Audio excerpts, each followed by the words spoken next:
Before Charles Kiesler made a significant mark on the field of psychology by being the founding president of the Association of Psychological Science, he made a significant mark on me. He wasn't my master's advisor, my PhD advisor. He wasn't even on my dissertation committee, but in many ways, I think he was my most significant mentor in graduate school. When I went to graduate school, my interests were very far from the field of social psychology. And were it not for Chuck, I'm quite sure I wouldn't be a social psychologist today. During my first semester, I was taking his required research methods course, and there was an assignment to design a social psychology experiment, which I did. And then Chuck told me I should run the experiment, which totally astounded me.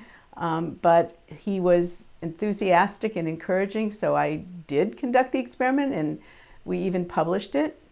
So this was an important contribution intellectually, but actually Chuck's mentoring was something that was more directed to me as a woman.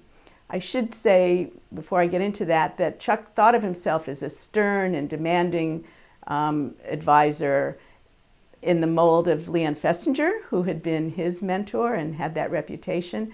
But that is not at all what I experienced. I found him to be always encouraging and very interested in my work. But he was also interested in me. When I was a graduate student, a long time ago, there were hardly any women graduate students ahead of me to serve as role models. There were no women on the faculty in the psych department when I was at Yale. And the only role model I really had any contact with was actually Chuck's wife at the time, Sarah, who also a social psychologist who taught at a nearby university. And Chuck reinforced the good role model that Sarah provided by explicitly talking to me about how I could integrate an academic career with motherhood, which is a topic no one else ever broached.